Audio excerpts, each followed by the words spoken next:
Hello and welcome to Our Toxic Nation, a call for Reformation Summit. I'm your host, Rachel Roshek, and I'm excited to announce our next guest and topic today with Dr. Brad Montagne. Welcome. Thanks. Thanks for the invite. I think this is going to be really interesting and a lot of fun. I think so too. I'm really excited to have you here. Our topic today is about the education system and how it is failing our medical professionals. But first, I would like to introduce you to our audience. Dr. Brad is a seasoned functional medicine doctor who has been in practice for 40 years. As a young child, he struggled with chronic illness and began to manage his own condition with diet. He later learned how to conquer Candida and fungal-related digestive problems that had become systemic in himself. And he did the same with Lyme disease, Babesia, and other co-infections when these started to wreak havoc with his own health. Dr. Brad has taken his knowledge in combination with his doctorate and close to 40 years of postgraduate studies of functional medicine and clinical experience to help people with the most disabling conditions return back to full health. He himself no longer lives with disease, but enjoys the health that many long for. Using creative diagnostic tools that took decades to develop and refine, he works with you as a whole person with care that fits only you and your needs. This has empowered Dr. Brad to be able to find and address root problems that top clinics and specialists cannot find. Every therapy he presents, he has tested himself on himself first, and many others, proving their effectiveness. This has allowed him to help people with lifelong struggles restore their health. So I wanted to talk to you today about the education system. Okay, it's been broken for a long time, and it's really only gotten worse. When you look at the medical field, for instance, with the recent administrative changes in our country, we have politicians have yoked doctors into becoming just technicians, and they don't have the ability to make their own decisions. They don't have the ability to do creative care because they're all yoked in by statisticians who direct whether they're going to get paid, whether they're going to accept certain therapeutic interventions, who have no idea what they're even talking about. When I started in healthcare 40 years ago, they used to have nurses and nurse practitioners as sounding boards for insurance companies. Now it's just statisticians. And they don't have a clue clinically as to what's going on. So you can't talk to them, you can't reason with them. It's just a bottom dollar fee. And the way that insurance companies get paid is a mind-blowing thing. All insurance companies, they get paid by their administrative cost through a percentage of their disbursements for fees, clinical fees. And when you look at what's going on with all that, it has changed the insurance reimbursement system so that it is in the insurance company's best interest to authorize the most expensive cares that are out there so the administration can reap the biggest harvest to pay for all the administrative costs. It's it's corrupt to the core. They don't allow simple, inexpensive types of therapeutics. Years ago, I had somebody I was working with who had what's called a joint mouse in one of their hips. A joint mouse is a little flake of cartilage that chipped off for one reason or another. And we get that so it was managed pretty well, but the guy's lifestyle just kept pumping it back inside the joint. I cleared out and he'd just pump it back in. So I called up an orthopedic surgeon and I said, hey, I got this guy. Here's a history. Here's what's gone on. He's got joint mice. Can I send him up to you? You do an arthrogram. That's where they do a simple x-ray with dye in it. Mm. And where there's a defect in the dye, it shows where the joint mouse is. Then they do 2/4-inch slits. They put two hoses in it. One's to put in pressurized saline water. Another one is an exit So you flush it out and it goes into a basket, and you move the hip around, you flush it out, you get the joint mouse in the basket. You don't even have to suture things up. You just Wow. pull the hoses out and people are good. And I said, can I send them up to you, have you do an orthogram and just flush it out? He goes, no, I can't do that. So I figure, okay, didn't understand what I said. So I went about it again with clinical findings and case history of what's going on with the guy and said, so can I send him up, get an orthogram and have you flush it? No, I can't do that. And I'm halfway through explaining this from a different angle. And he goes, hold on a minute. I get it. You're right. I know you're right. But no, I can't do this. And I go, what do you mean you can't do this? It was a standard of care. He says, not anymore. We can only do what we can see on an MRI. That's for medical legal reasons. If there's any kind of lawsuits, if it doesn't show up Okay. on an MRI, we can't justify our care. And they go, but wait a minute. The pixel density of the MRI at that time is larger than the joint mouse you're looking for. He goes, Okay. yes, you're right. I know that. So I ask him, you mean to tell me that you know what's going on with this person? You know how simple it is to resolve it, but the system won't allow you to do that. So you honestly can stick a hand on their shoulder, look at them in the eye, and say, you'll have to suffer with that till you can't stand it any longer, and then we'll do a hip replacement. And he said, that's exactly right. That's disgusting. That's That's how, that's what the insurance and the system has done. chronic illness and things like that that are actually fixable don't really seem to be on conventional medicine's radar at all. Well, you have to understand why. There used to be a statement, somebody told me about it. I asked them to send it to me because I searched their website to find it and I couldn't find it. But you see this in different places where medicine is not looking at curative process. They're not looking at fixing things. They're only about reducing symptoms. So when you talk to people and you look at forums where people are talking about chronic illness and they say they're doing better, people think that that's the standard you look for. It's not. Doing better only means there's a small reduction in symptoms. It doesn't mean you've restored your health. And the reality is that should be the measuring rod of all aspects of healthcare. Can you resolve the problem and restore health?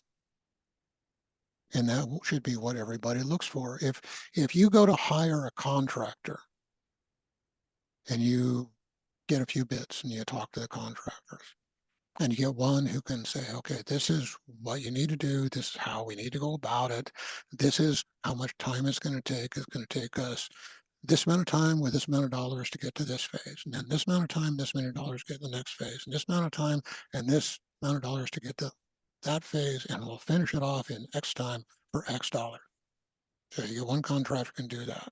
You get another one that says, well, I think we can kind of do this. It's going to be around this, and we'll figure this out along the way. And you get a third one who comes in and says, I have no idea what this is, but we're gonna we're gonna order a bunch of material. I'll get my crew out here, and we'll just start throwing the material at your house, and however it builds itself, that's what it's done. And we don't know if it's going to leak or not. But you know, how about let's say it's going to cost this much? Who are you going to hire? That And answer. you're only going to hire the first one, right? Correct. Yes. Okay. If you're looking for somebody for as a financial advisor, are you going to hire the one who's going to make you money in an ethical way that you can believe in? Most people don't look for at that aspect. They're only looking at bottom dollar. We've talked to a That's bunch true. of financial advisors who want to get us into things that ethically we can't do. They're completely against who we are, and we can't do that. So I'm adding that as an extra thing. Are you going to have somebody who can you can agree with their ethics and how they're interacting to increase what you're having, or are you going to hire somebody who's going to waste all your money and bankrupt you? Hmm. You're only going to work with somebody who's going to make you money in a way you can agree with, right? Absolutely. Absolutely. I want to be able to sleep at night. Yeah. Absolutely. So why in the world do we go hire doctors who have no idea what they're talking about to try and take care of life-threatening issues or life-changing issues That, or that's the lifelong question, isn't it? bondage. Why would we ever think of doing that? And it all goes back to the educational system. You look at the education. I looked up a few things last night, so I'd be a little bit more prepared for this. You look at the education, the two biggest ones that are the most parallel is chiropractic and medical education. They're almost identical, and almost nobody knows that. They have the same clinical classes in anatomy, physiology, gynecology, obstetrics, Hmm. cardiology, gastroenterology. They have the same class time, oftentimes the same teachers, very close to the same national boards. Naturopathy and homeopathy do not have those curriculum. And I wasn't aware of that till I looked up their curriculum last night. They don't have a curriculum like that. Really? But but medical institutions and chiropractic institutions, their curriculum's almost identical as far as the clinical aspects of it go. Right. And their practice, that's widely different. The medical system is going to be broad into pharmacology and their whole issue. Chiropractic's going to be more into functional issues, believing that the nerves and a subluxation complex are the root of all evils, and you got to fix all those. And where medicine has, the medical institution has been subsidized by big pharma to reduce the fees of education in trade for promoting big pharma's agenda, where where they promote the drug therapies for everything. And a lot Which, of people don't know that. So there's an error in both of those schools in that they're trying to fit everything into a box. mhm.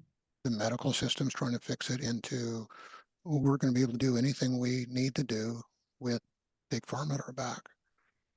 And the chiropractic profession is looking at, well, we're going to be able to fix everything by adjusting something. Mhm. And both of those have a place, but they're Correct. not a cure-all. That is also true. Oh, Yeah. okay. So we've got to look at that. And then if you look at homeopathy and naturopathic issues, they're looking at herbal interactions, some other things, and they do have anatomy, physiology, but they don't go through the clinical sciences of cardiology, gynecology, obstetrics, and all that other stuff. They don't have those classes. Mhm. So they don't have a basis without those classes to be able to really process what they're doing in conjunction with an overall whole. It's interesting. Everything you're saying is, I mean, just from my own experience, is absolutely true. I real time witnessed that, um, which is partially why, or completely why, I think chronicness in this country is on the rise, and the majority of doctors don't know how to handle it. Okay, well, when you look at, I believe it was in 2004, JAMA, Journal of American Medical Association, they printed an article about um, medical education. And that article basically said that they had not changed medical education for 110 years. They do not train their students in any of the aspects of chronic illness. They only study acute illness, which is following the father of the germ theory, Louis Pasteur's work, who believed that the germ caused all disease. And Louis Pasteur spent his whole life studying which bug caused which disease, figured if you could eradicate the bug, you'd eradicate disease. Meanwhile, one of Louis Pasteur's contemporaries was studying what allowed those bugs to grow. And at the end of his life, Louis Pasteur said, I've wasted my entire life. This is paraphrasing. I've Yeah. wasted my entire life. The germ is nothing. The soil is, and that's where what has been coined the terrain theory came from. It's the constitution of the body that allows whether chronic illness or any kind of infective issue is going to be able to grow, which is the primary cause of, from the germ theory, that's the primary cause of all disease, is some kind of microbe Mm. growing out of control. So medicine has, big pharma has taken medicine down that whole railroad track because it's easy to sell. Oh, It's it's yeah, very much it's so. it's really easy to sell. You can do a couple lab tests. We got this bug, and we've got to figure out a way to nuke that bug. We've got to eradicate that bug, and you'll be fine. But what most people don't know is the approach to eradicating that bug destroys all kinds of health Yes. systems and other problems, and actually complicates things and makes things worse. Mhm. Um, so the article in JAMA states that, they don't train medical doctors in those disciplines. And they openly admit back in '04 that their graduates graduate and go into practice completely unprepared to be able to deal with 75% of the cases that are going to come into their office, which is chronic illness. Now, they openly admitted that. And in reality, that same reality is for all of the healthcare disciplines that are coined doctors. They don't teach the aspects of chronic illness in chiropractic college. They don't teach it in naturopathic college. They don't teach it in homeopathic college. It's not taught in a mainstream agenda, period. So you wonder why the problem is going. Exactly. Meanwhile, the it was, I believe it was 3 people in Minnesota many years back that thought that up until the time of insurance, doctors just, they worked within a community. Communities, when they saw a need, they'd collect funds, they'd build a hospital. Doctors took care of people. And if people came in that were down and out in the community and needed care, the doctors just took care of them. Yeah, they didn't, if they didn't have funds, they just took care of them. And the people that did come, that did have funds, it gave them enough of a comfortable living where they just did that as a just part of what they did. Yeah, it feels Okay. more human that way. Absolutely. And more philanthropic ideas. And these people from Minnesota thought, well, they should really get paid for that. So they came up with this insurance idea. And the insurance had, what it did is it swept everybody into this yoke of certain standards that are accepted by the system that are outside of clinical effectiveness, but they're just accepted standards of care.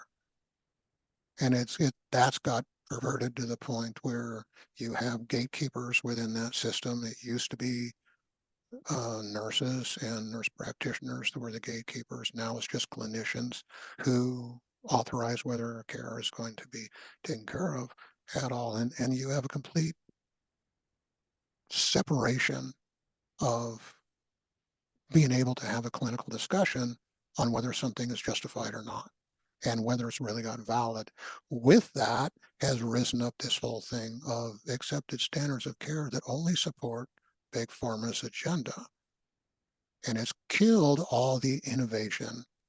Anybody who's innovated gets attacked um, through lawsuits, through slander campaigns, through all kinds of stuff. Their lives are destroyed. A lot of them commit suicide. A lot of them are just shipwrecked. Like, you see behind me, it's like off in some desert island, and they just go off into oblivion, not known whatsoever. It completely kills all of the innovation that allows for health things to advance because it destroys everybody. So you have the insurance system, it's supporting that. And then you have Congress. They're the ones who vote on all the bills to whether they're going to allow any new medications through or whatever. Most people don't realize that they're allowed to do insider trading. It's illegal for anybody to get inside information before something is made public and make trades to make tons of money. But it's Yeah. lawful for Congress and their representatives who vote for whether a certain medication is going to go on the market. It's lawful for them to buy stock in it, then vote on whether it goes on the market, reap tremendous rewards. income wage is filthy rich. That's how all these guys are making money. They used That to be is, paid a reasonable salary. So you have this unholy alliance going on. And then Big Ag jumped into the scene and they started to pervert our food systems so that the foods no longer had any nutrients. Like when Betty Crocker came out many, many, many years ago, she was a fictitious person with a sweet face and a sweet voice to convince America to buy unnutritious canned junk. The Second World War ripped families apart. It got people off the small farms with all of their gardens that they fed themselves with. It got women out of the house. They had to go to work, and people started to have this food system completely decline. And I don't remember what president it was, but one of the overseers in a presidency back then thought that we should grow corn. When you look at the indigenous peoples in Central and South America, corn was always a staple, but it was always treated with lye to release the nutrients in it. The nutrients are locked up in corn if you don't treat it with lye.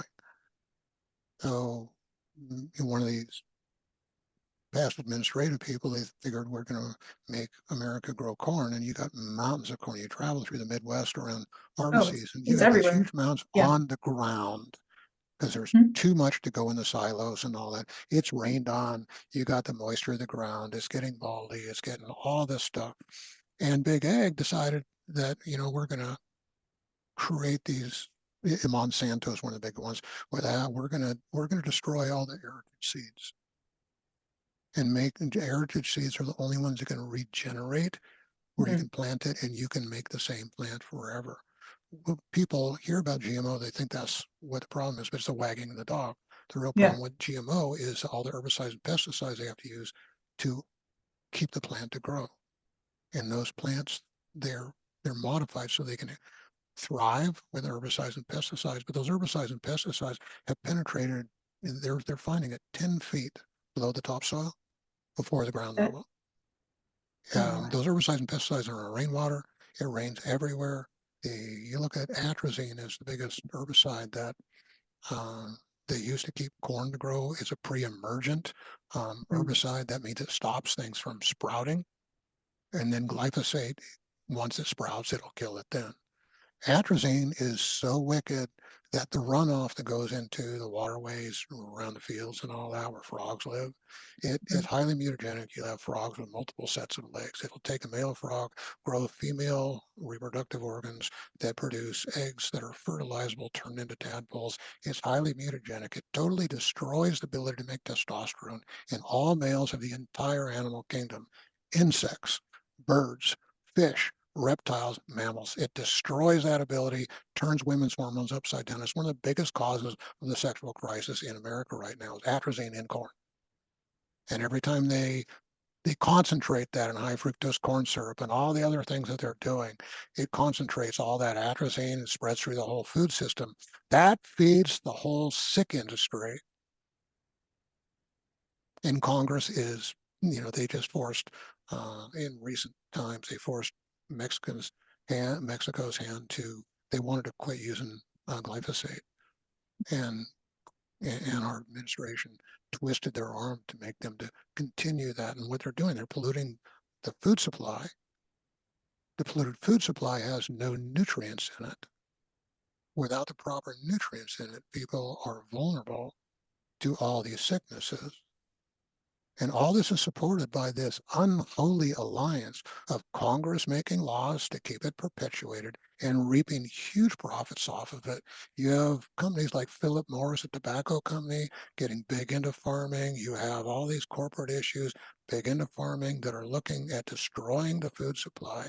You have Congress subsidizing 70%, I think it's 75% of the food production in America that all goes to making junk food that has no nutrients in it. So it can be sold cheaper than real food in your grocery store to keep people sick. So they got to go into the healthcare system and big pharma, their whole approach is get everybody on drugs. It's percentage of young school children on drugs is insane. You're right. You're right. That's the answer to everything is a pharmaceutical, it seems. And from what you're saying, it's like we're in a sinking ship and we're trying to bail it out with a spoon. It's every single Um, system that should be supporting is failing. uh, Pretty much. And when you look at the educational system, there has to be a philosophical change within the systems to um, to change this whole thing. When you look at healthcare, it's widely understood and recognized that healthcare is based on this triangle. And it doesn't matter which way you turn the triangle, there's three legs to it. One is a philosophy, and the philosophy is the mindset you use to look at and analyze clinical things, science, and all that to bring that to some understanding. So you have to have some kind of belief systems in working with somebody and looking at scientific knowledge on how to put those two things together to try and understand what's going on. Um, so there has to be a philosophy put in place that's conducive to overall health. So Mhm. that's one leg of healthcare. Another leg is the scientific body of knowledge. When I got into grad school 40 some odd years ago, um, I remember opening statement in a lecture, first week of school. And it might have been first day, but it was first week for sure. I don't remember. I remember who gave the lecture, and it was a woman who said 50% of what you're going to learn in this college is going to be false information. And hear all these chairs scooting around. I'm sitting bolt upright. What am I doing here? 50%? 50%. And she clarified that. We're going to teach you the current body of knowledge of science. We're going to teach what science believes is true right now. Research is going to prove that half of this is wrong. It's up to you as students to keep up with the bodies of science to know which is right and which is not. Wow. So you add on top of that, of the scientific articles that are printed in the best peer-reviewed journals in the world, 40% of those articles have what's called spin. Spin is the team was paid off to publish results that their study did not prove.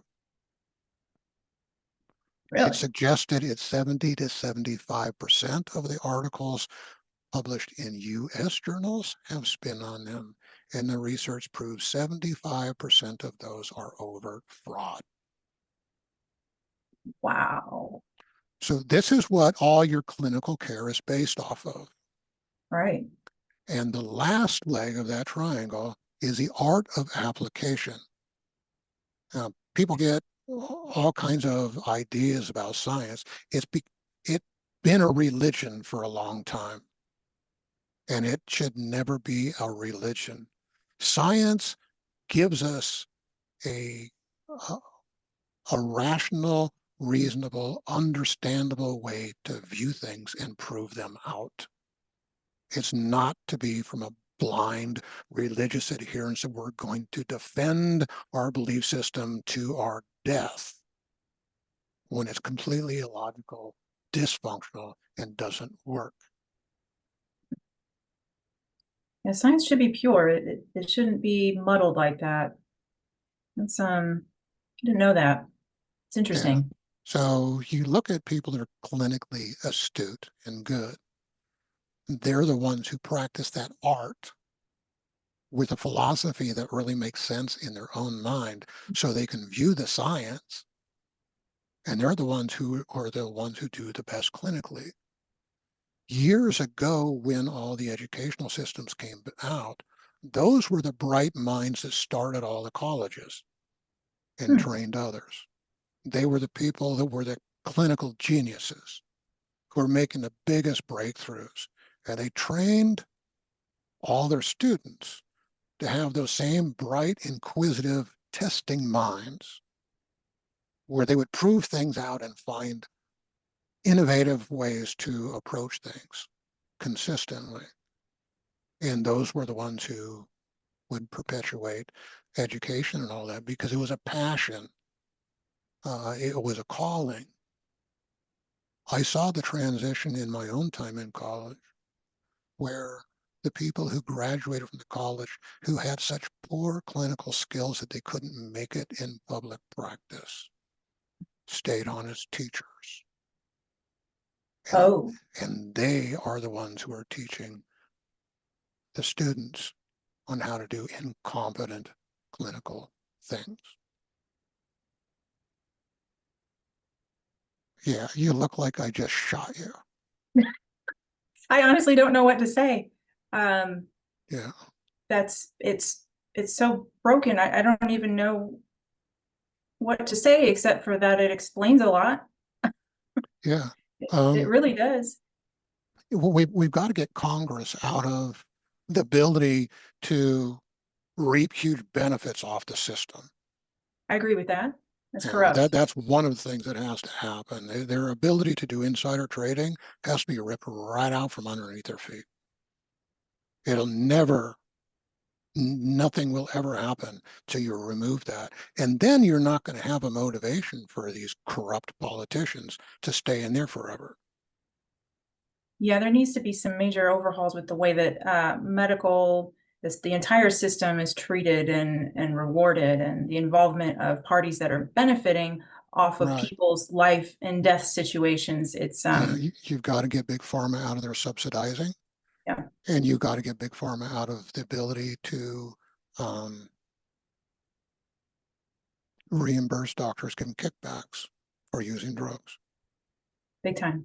I didn't even know that was still a practice. With COVID issues, they got $25,000 kickback for a COVID diagnosis, another 10 or 15,000 if they killed them. Wow. Yeah, that's a mind blower. Yeah, it really is. It really is. And the therapy that Fossey promoted was known to increase the death rate and devastation rate manyfold. You look at some of the articles coming out right now, the whole thing has been, it's not been what people were told it was. I was, I got into Eastern Europe and Russia as doing some ministry work over there as the Berlin Wall came down. We left the States on day one, landed in Frankfurt on day two, and went through Checkpoint Charlie on day three. We got into communities that had not seen a Westerner for 75 years. Wow. Or we're doing all kinds of stuff. And one of the biggest lessons I got over there was that America, this was back in '89, America had the biggest well-oiled propaganda machine in the world. I believe that. I've read that recently. I And, read that. this was in Yeah. '89. It's so Wow. overt now. Yeah. It's so overt. Yeah, it You is. got to have your head buried in the sand and not see it. You just have to. It's so ridiculous. And I'm not plugged into the media. I haven't had a TV in a home I've lived in over 45 years. So You don't really need one anymore. well, Yeah. it's one of the biggest mechanisms so they promote their agenda.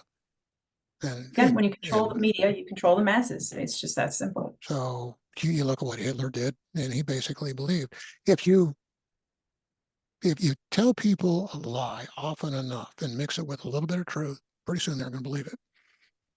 It's true.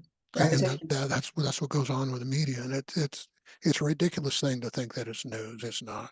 It's propaganda. It's commentary. It's all kinds of stuff. But as far as real news goes, uh, I don't think that's been a reality in the major medias forever. And the same three groups of people control the media, all of it. It's all controlled by the same. All the news groups are all owned by the same three groups of people. They Mm. control everything, and it's it's crazy. But Yeah. you look at all this stuff, and you really gotta rip all these things apart to be able to do it, um, to be able to even bring into the systems of education what needs to be there. A philosophical view that and an oversight within the systems that once again promotes the brightest minds to be innovative, to come up with creative solutions to bring things. We've got to change our views in clinical sciences. Um, I talk all the time about uh, the flow of systems of physiology. I've never heard another clinician talk in such a way. I've rubbed shoulders with clinicians of every profession for decades. There's only a handful, and I don't know that I could fill up all the fingers on one hand of clinicians that I've met that study physiology after they graduate. And That should be a foundational thing. it should be. And when we talk clinically with docs, um, I'm always talking physiology. And as soon as I open my mouth physiology, everybody else shuts up, they have no idea what I'm talking about. No idea. And I ask the question over and over. If you don't understand the process, how can you possibly help somebody? That's a valid question. That's one I'd like to have the answer to. Yeah, I was talking to a parent recently about a child who's going through care, and I went through, they've got two opposing things going on, and I go through the what's called the pathophysiology, the breakdown of normal physiological processes in what's going on with a child. And medical doctor wants to do something, and they ask, well, why can't we do both at the same time? And bring them back to the original thing. And go, okay, this is the pathophysiology, and this is exactly what's going on. This is what their medication is trying to address. If you don't understand and you can't explain what I just explained with this process of physiological breakdown, if you don't understand the process, how can you target what you need to do? You And can't. they're going, you can't. And I said, and this right here is a trigger they're after. This specific thing. If you can't identify that trigger, how can you make a chemical to try and affect that trigger? Well, And the they thought isn't say, that deep. It's like you said, they're technicians now. They're right. simply technicians. And this parents just openly admits, you can't. So that's exactly it. And when you look at what's going on with this child, the manufacturer contraindicates it because of age. It's before the age it could ever be administered. And you look at all these things that have shown up, they all say you stop care. You do not proceed because you're creating the very problem that you're trying to resolve. So they have no tools to do it. Let me ask you this. Now, expanding like a medical professional who wanted to expand their education and learn more about, let's say, physiology to be less of a technician and more of a doctor, are they compensated in any way for that extra education? No. You Interesting. it was an interesting thing for me um, in grad school to realize at a very early part of my education that the real clinical pearls were all learned outside of the educational system, all of them. That's again, it's one of those things I don't really have words for because it's just so awful.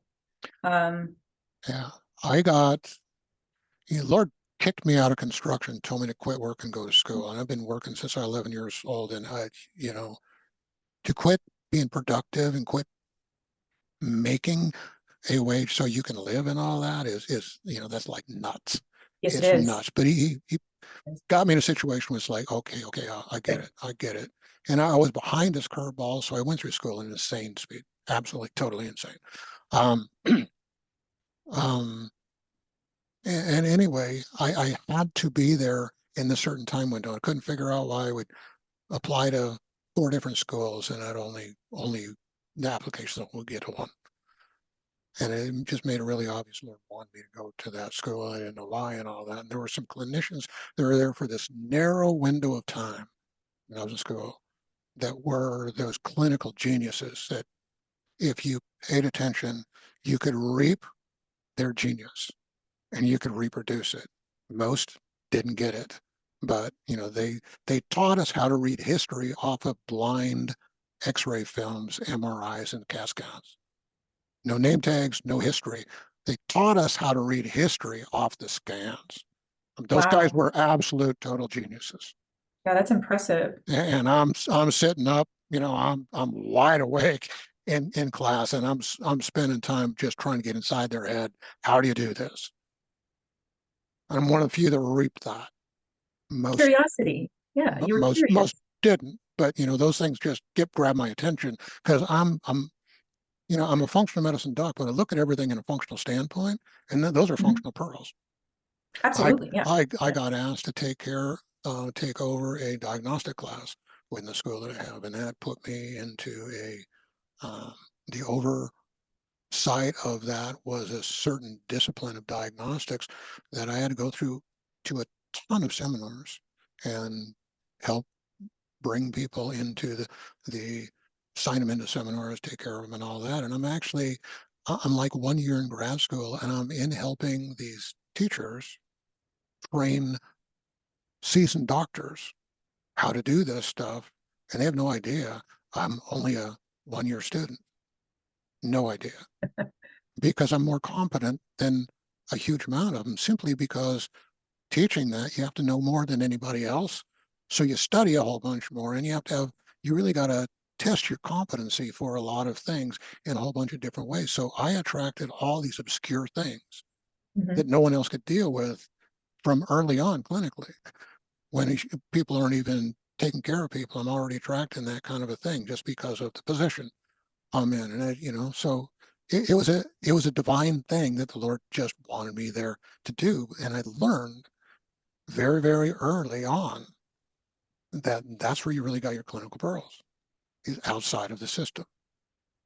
It's a shame. That should not be the way it is. Our medical professionals deserve those pearls as well from their education. But the system has kicked out those real astute clinical geniuses. And now you have the inept ones training people clinically. The whole thing's upside down. It's completely upside down. Yeah. And Eh, and the whole thing is set up by a good old boys system where as long as you don't make waves, and anybody that's innovative is going to make waves, that's true. right? I mean, Yeah, it's very just their much so. nature. They're questioning in nature, and a good one will question out loud and challenge others to question. That whole thing of a child going, why, is a sign of intelligence. Very much curiosity. Absolutely. And that has to be promoted clinically for things to really rise above this mediocrity that's going on. There's another study that was done by the New England Journal of Medicine Business Week. Got a hold of that. Business Week published an article, Medical Guesswork, off of that. And that article, the research proved out that only 20 to 25% of medical procedures had any clinical benefit whatsoever. 75 to 80% of them have no clinical benefit. Then why are they being conducted? It's an awfully high number. It's an awfully high number, but it's all perpetuated by the good old boys club, the overlords, the overseers, and all that who demand that you adhere to the good old boys club. And when you look at the education, you see that going on. It's insane, the education. The stress of the education system is absolutely totally insane. With the grad school that I went to, we averaged 33 units per term. What is the point of that? I've always wondered, what is the point of Okay, exhausting partners? I'm getting to that. We Okay, never got less than 28, and we peaked out at 37 units a term. 33 is 100 hours a week of school. a lot, Yeah, it's insane. a lot. And the whole purpose of all that is to squeeze people through this conformity funnel so there's no individuality left. And everybody comes out a penguin clone of whatever they want Sounds very at the culty. end. That's its point. You look at residency of the medical system, you've got students who are running off to try and get their hours of residency, doing 72 hours of ER a weekend. How is that Now, safe? you think about that. How can they make life-threatening decisions with no sleep for 3 days? How can they have any clinical competency with no sleep on a regular basis like that? A friend of mine that Going through residency, when I was going through grad school, we had some special meetings of fellowship, and there was a with that there was a preparation, a lot of fasting, a lot of prayer time, and all that. And he comes in to the sanctuary during some of that preparatory time, and he settles in to get some prayer time. And the Lord says, "I love you, my son. Now go home, go to bed, and get some sleep. You don't need to go through all these hoops." And that's just a practical word, right? It's a practical fatherly word. You can't function at that level of exhaustion. No, no. And that's really what the educational system is about. It's not to give you the clinical tools. They've dumbed the education down. The medical institutions were pretty close, medical colleges close to where my grad school was. They were pushing their teachers to dumb the education down so that and they had this idea that all our graduates need to know, all our students need to know is information to pass the national boards. And the teachers are going, no, they need to understand what's going on with the body. Absolutely. Administration's pushing, no, they just need to pass the national boards. And that's part of the problem. And they keep dumbing the education down. I had a patient come in who had gone through grad school where it was a medical doctor who was teaching physiology. He contradicted himself all the time. He didn't even have a book. They didn't have any understanding of what's going on. Physiology is how things work. Right. Right. Um, Should be somebody foundational. somebody promoted a medical doctor's article on Reddit yesterday in a Lyme community saying, I just read this, good read, check it out. And I read it, and the guy's saying things that are overtly wrong. They're not true. They're overtly physiologically wrong. And I wrote what those were. See, it was interesting to read, and he's got some decent things in there about diet, but in this, where the inflammatory process, he's completely mistaken. This is what's really going on with the whole thing. I don't know what kind of response to get with that, but that is what's going on in our educational system. Is we got all these things that are overtly wrong being taught with a simple attitude that all they need is the information to pass their boards. And no, that's not what they need. They need to know how things work. You can't address something if you don't know how it works. My son, I trained him in a diagnostic way of thinking from a very young age. And when he wanted to get an engineering, thought that would be a good thing because he's got an engineering mind, but he doesn't learn the way that most people do. So book learning was not a way that he's going to learn. He's more practical. So all my kids graduate from high school with a AA, 2-year college education, and that way they pay for their own, with what was left. And he only needed a couple more years, spent a year in engineering school, and it just wasn't for him. And he came off with that, with an attitude: I'm not going to pay to learn how to work. I'm going to get paid so somebody can teach me how to work. He spent a summer doing construction. I had him doing construction and mechanics and electrical work and plumbing and all kinds of things with me since he was very, very young, like 3 or 4. So his whole life was that. And he was very, very efficient with that. And he's right at my side doing ministry, really, really good at that. He's good at all kinds of things. And he comes home from that. He's kind of moping around home. And I asked him, Jared, well, what do you mope around for? He goes, well, you know what it's like, Dad. I know what it's like. You know what it's like looking for a job. I said, no, I don't. He goes, what do you mean? I said, I've never had a problem finding work ever my whole life. And I worked through some pretty major recessions in construction. I didn't have a problem staying working. He's going, well, how's that? And he had spent some time with a brother-in-law who was in HVAC, very, very accomplished in HVAC. He's done everything in HVAC from every department he's run. He's run entire companies. He brought dysfunctional companies from no profit to major profit, really functional, all that. He really knows what he's doing. My son spent a few days with him, thought, okay, I'd like to do this, gets into it. And my son's just afraid to go knock on doors. And I go, what are you talking about? You can knock on a door, you walk in, you go, hi, I'm Jared Montaigne. I'm 19 years old. I got 3 years of college under my belt, 1 year of engineering school. I've been doing construction since I was a young kid, mechanics since I'm a young kid, diagnostics since I'm a young kid, electrical work, all this stuff since I'm a young kid.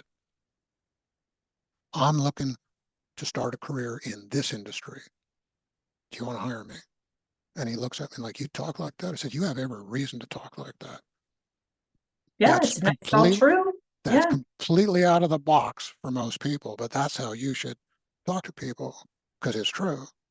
He went and knocked on 3 doors. He didn't check his phone for a while. Two of those people called him back, offered him a job. Good job.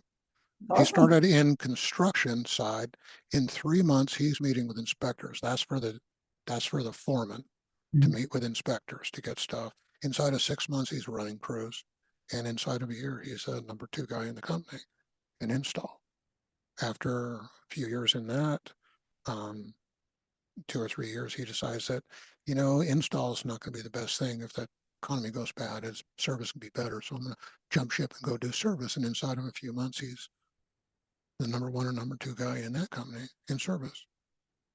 Um, and, the point of that is there is a mindset of being able to diagnose things. It can be trained. And those those types of skills are what need to be really promoted within the educational system is these inquisitive minds that have these tools to unwind whatever it is in front of them and find out what root issues really are and resolve it. Years ago, raising all my kids on a farm, Lord moved us out of that area. People bought the farm. They wanted my tractor, some of the equipment. They'd never um, give me a price or anything. And ended up they tried to steal my equipment.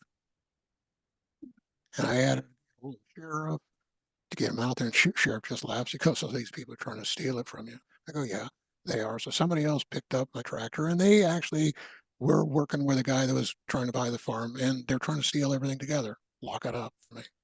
I sent some people, I'm over 1,000 miles away. I sent some people to go get my tractor. The guy stole the battery out of it, and he sabotaged it so it wouldn't run. So I got to drive, 1,200 miles to go up there, get a new battery. I think I'd already got a new battery. He stole that out of it, brought it out, um, plug it in, go to crank it over, and it's not firing at all. So you go through a simple diagnostic thing, and inside of 5 minutes, I got the tractor running.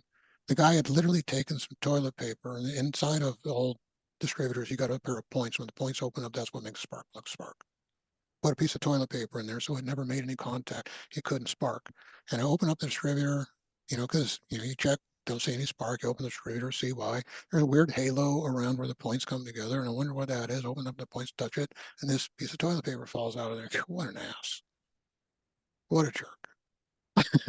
It's just obvious what you're trying to do. So do that, pull that out, put the distributor cap back on, and starts back up. He's surprised, and I end up getting the tractor out there, taking care of stuff. And I want to take my baler out of there. He's trying to steal, and he's got that tied up behind a bunch of fence stuff. And I wouldn't wondered why the guy at the farm wouldn't give me the drawbar. And drawbar is what you hook all your equipment to in the back. It's so that they could steal the baler. And I said, well, I brought a chain, so I'm going to chain the baler to the back of the tractor. And he didn't have anything to say to that, so I had to pull the fence post off. I get out of there. You, it's it's because you understand diagnostics, you can do things like that. With healthcare, diagnostics are the same as they are with a vehicle, a construction, a plumbing issue, electrical issue. Once you have that system of analyzing things, you've got to understand what's going on. Then you're in a whole different world than everybody else. Yeah. Yeah. It really does seem that that's not even a concern um, anymore with doctors, is figuring out root causes. It's many people end up being chronically ill for years looking for that very thing. Yeah, and there's a lot of buzzword about root causes with functional medicine. That term came up. And integrative medicine is a spin-off of that, but functional medicine and integrative medicine has been invaded by the medical institution who like to use their diagnostic issues, which Louis Pasteur said are not really what the real problem is. And everybody has been seduced into using lab tests that are just too inaccurate to be able to things. There's no way to be able to determine root causes or lab tests. It's all a bunch of guesswork. And then everything is protocols after that. No matter what profession you're talking about, it's protocols, which is somebody else's generic idea that's accepted clinical standard. Doesn't mean it works. Correct. Absolutely. It's accepted by the overlords of the system. And you know, all these are the problems that need to be resolved within it for anything to change. That's very true. Very true. And it's interesting the more that I learn as I'm doing these interviews, how deeply systemic the problems are. And I think the education system might be the beginning. Well, for the educational system to be fixed, okay, you look at the educational system. When computers first came out, Hewlett-Packard went after the educational system. Apple went after business. History proves that Apple made a huge mistake. Hewlett-Packard made the right one, and that's what directed business. And they were lords in that for a long period of time. Apple finally woke up, and they've really taken a huge market share out of the Windows type of thing. The Apple systems are way better, but you have these decades of history of all these programs being made to work on Windows. And a very short, narrow period of time for similar programs to be able to work on Apple. So people are stuck with all of these things for what's there. Apple's a far superior system. But all of the push of all the development, lion's share of that has been through Windows types of systems. And when you look at the educational system, we've got to take out these things. We've got to take Congress's ability to become rich off the system, to be able to do insider trading off of the system. We got to get Congress and administration out of the business of healthcare. I agree. It's Yeah. people and healthcare in general. It's incredibly sad when you realize that it's really kind of boiled down to numbers on a spreadsheet, and it's human life. It's not a statistic. Yeah, you look at the human life issue. I live out in the Appalachian area. We are in the county that got hit the worst by Helene that came through. 2 weeks after the fact, they changed the weather reports, and they changed a hurricane to a tropical storm. That storm turned about 90 degrees from its original path. Hurricanes generally dissipate when the first 1 to 200 miles of penetrating land. This one accelerated after 500 miles and dropped its fury. That's highly suggestive of a lot of weather manipulation and all that. Right now, they just rejected a bill in Congress to fund the rebuilding of this area, and it's insane what's happened. There's 140,000 homes that were either destroyed or gone. You have whole land masses that don't exist anymore. People's yards are gone. Things that used to be a creek you could step across were 500 yards wide.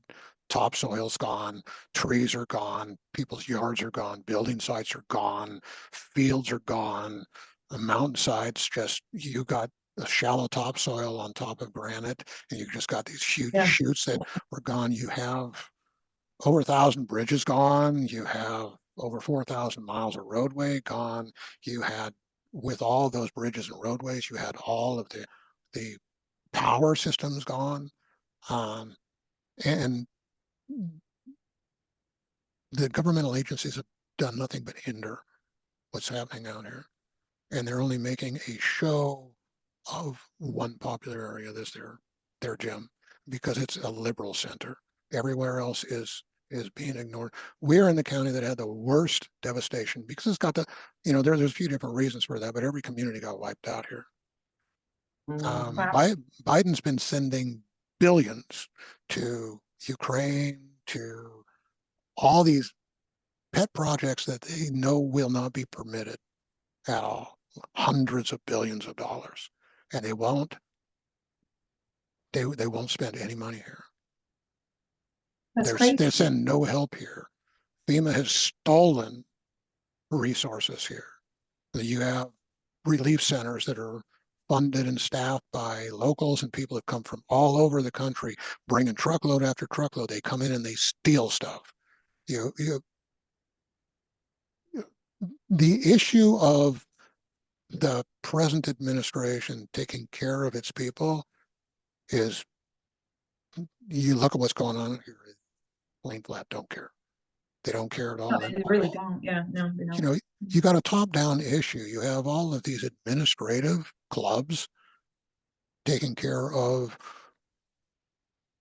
all of the things that elected officials should be taking care of. I mean, the whole thing's got to be torn apart. And healthcare is only a part of that. But big pharma is, I believe, it's the biggest industry in America. That It, doesn't surprise me. That doesn't surprise me to hear that. it controls all the media through all of the ads. It's insane that that's what the ads are, is promoting things that I know it's that are basically a different kind of poison. I mean, we have poison in our food supply, our water supply, and our doctors just are not able to properly care for what that means or what that does to the human body. they don't because of their philosophy and their education, they don't have the tools to even be able to analyze it and look at it. That's unacceptable. When I And was in grad school, there were 2 medical institutions in the entirety of the United States borders that had nutrition as an elective. that's crazy. Yeah, but people don't know that, and you have these people that look at a paper too and act like they know what they're talking about. They don't. Well, You it's know, like you just said, and I've always taken a standpoint, there's some things that I know and I know really well. There's some things that I don't, and I'm pretty free to say I don't know. But somebody comes up with a question. If I don't know some, I know where I can go to find an answer. right, right. And I'll say, I don't know that, and I'll look that up. Years ago, I had a wife of somebody I was working with come in my office, talk to me about her husband, and within a couple of minutes, the dad came into my office, and we're in a room, we're talking about um, the husband or the son, whichever way you reference you want to look at. And they asked me about something. I looked at them kind of puzzled and go, what are you talking about? And they said, you mean you don't know? I said, I don't know what. He didn't tell you? Didn't tell me what. What are you talking about? And they had him on this certain medication that I was not aware of. And they said, does that make any difference? I said, I don't know. I'll look it up and I'll let you know. I went and looked it up. The medication was causing the very problem that he was having. I called him up and said, this is what's going on. You need to get this addressed. They packed up, the parents packed their son up into an RV, took him down to a prestigious medical institution that confirmed exactly what I said, pulled him off the medication. He's been fine since. Isn't that something? And, it's a broken system. Very much so. Very much so. Um, and in fixing it, can't go and attack the people who are being innovative and exposing things, which is the propaganda way to do things. You just destroy their lives. Yep. Um, all this has to become undone, and hopefully RFK can assemble a team to be able to start to take these pieces apart.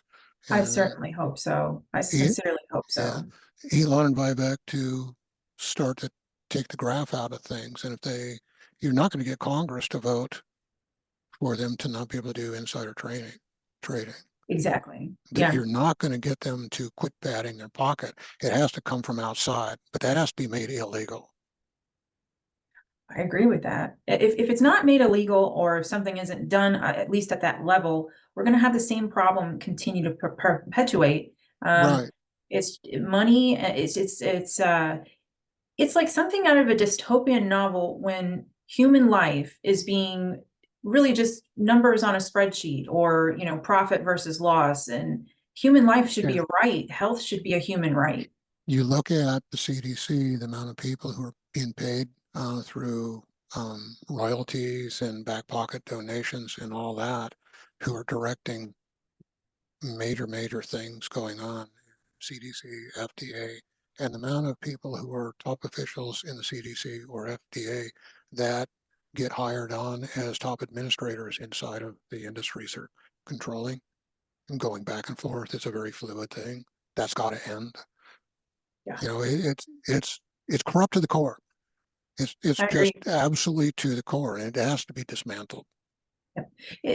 From my perspective, I'm coming from, of course, a patient perspective, but the medical system has successfully destroyed my family, my life, and I know many others who are like me that just can't seem to catch a break medically. And it's all rooted. A lot of it goes back to exactly what we were talking about, which is education.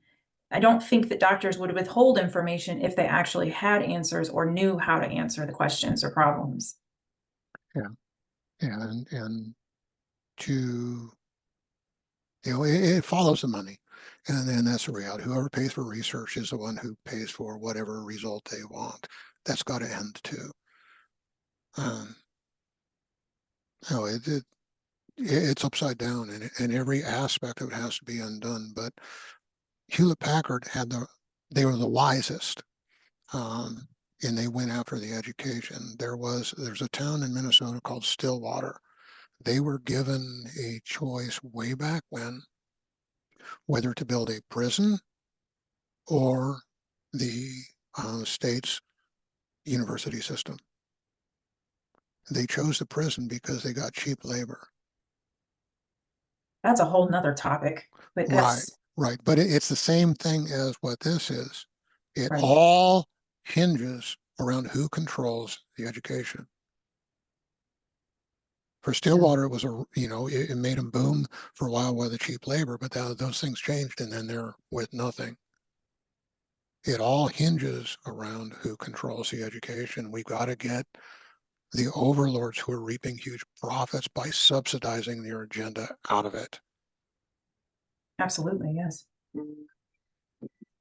So sorry. Phone keeps there. All right. I Yeah, thought I that's turned good. everything on. Sorry about that. So, this has been a huge talk, and we're Yes, it has. I've enjoyed it though. I yeah, really yeah, have. yeah. I don't know if it's probably best to keep it in its entirety because I don't think it's going to bore people. I Yeah. really don't. But this is the core of what's going on, and there's so much more we could talk about inside of that, but this is the core. Would you like to? I know that you have a new book. Yeah. Let's see. I was looking to see. I don't have one here right now, but I could probably find a picture of it. Just a minute.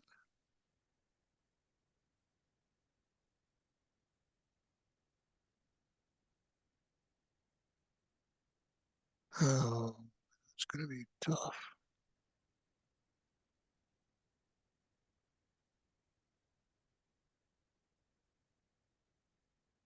Yeah, that's Yeah, my goodness, look at that. We've gone an hour and a half. I didn't even realize. yeah. I was just looking at it going. Well, I'll send you a picture of it. Actually, I did. Okay. Yeah, Um, yeah, yeah. yeah. You could pull that up because you have that. I forgot that I had done that. The book is called Exposing Lyme and Chronic Illness. I wrote a book on Lyme disease years ago. Amazon basically canceled it, wouldn't allow it to be promoted or anything. I got a hold of a self-publishing company. They renamed the book, did it again. Amazon canceled it again. I got pretty frustrated. When I rewrote it, I doubled the size of the book and I included all aspects of chronic illness in it. And after quite a period of time, I go, the book's really valuable. I got to figure if I can retitle it, totally change the cover and all that. And we made a cover of from the dark side, just opening a door and you see the light trying to stream in through the crack of the door, and underneath the door is like opening up some new ideas with this. And the book is called Exposing Lyme and Chronic Illness. We go through what the educational system doesn't. We go through on that. It starts off with Lyme disease in the first chapter, but after that, it's all about all aspects of chronic illness. It covers everything. We go through 5 or 6 chapters of physiology, how the body system break down in different systems, what the interactions are, what's causing all those root things, ways to start to address that in generic ways. It's about 300 pages. It's a 12 font, short paragraphs in very simple language. It's written, it's got over, well, pretty close to 200 scientific sites in it. I Mhm. could have doubled that. I just got tired of making them. I did. I just got tired of making them. But it was written so that it could be used in any graduate program, any graduate doctorate program of healthcare, but it's written in a common language so people like you can understand it very I easily. love that. Love that. Um, That's great. that is a huge resource for anybody. It covers autoimmunity, fertility, hormone issues, cycle issues, gut issues. Um, it covers the whole gamut of what's going on with chronic illness. And my point in that is that all of these things can fall apart with chronic illness, and they have to be evaluated in everyone who has it, because people have their pet ideas on what they think's going on. And I had an 80-year-old doctor come in and tell us the best way to take a history is sit down eye to eye with people, look at them in the eye and ask them, what do you think's going on and what do you think is causing it? Shut up and listen, because 75% of the time they're right. The thing with people with chronic illness is people want to grab onto whatever pet thing they think was the straw that broke the camel's back, that think that's what the key of their problem is. And rarely is that the case. It's so true. Um, if we look at Lyme disease, there's other underlying things that are worse than Lyme that beat the body's immune system up so bad it can't deal with it. Candida is one of the biggest ones with that. You look at mold issues. Mold, there's a lot of people who think mold's their primary issue. It never is. It's just the straw that broke the camel's back that finally made the health just go off the cliff. And it's been in a free fall because no one understands how to evaluate all of these other systems that are going on. We've worked with a lot of people with mold issues who think that's the primary thing. I had a conversation last few days. Somebody moved from the Northeast down into the Florida area, thinking they could get away from all this stuff, and they're in these very toxic environments. They're too tank to interact, cut it off, moved back up to where they were back in their toxic environment, thinking it's mold, mold, mold, mold, mold. It's not their primary issue. Environmental toxicity is. I finally That's got a a great hold one. of them and said, you need to deal with your environmental toxicity. From the very steps that we had, you got to quit trying to run from this issue and make a safe haven in your home by addressing all these issues. And that's the point of the book, Exposing Lyme and Chronic Illness. You got to understand everything that's in interaction. And it's only the people that can analyze all that in real time, find the root issues and resolve the root issues that are going to be able to help people. And that's precious few. It's very true. So, Um, that's something that's on our website, and it's healthfullyou.com. And anybody that's really got some chronic health issues they're trying to struggle with, you can reach out to me through the website. And we always start off with a consult because you got to find out, you got to dig through a case to find out what those potential root problems are, what's really going on. And um, that's the point of a consult. It's not to twist somebody's arm into doing a care program. It's to discover root issues and people who really want to deal with things and get their life back. Those are the people you want to work with. yes. So um, those are the two things, that are really worthwhile promoting because our website, healthfullyou.com, and that's the letter U, not YOU. You can access both the book and me for consults, or if we need to do short chat, I'll do a short chat with people. The consult's a lot more functional because then we can talk about you instead of generic principles. But I guess until next time, have a lovely rest of your day. Good. We'll let you go. Have an awesome weekend and awesome holiday. You too. Thank you so much. Okay, bye.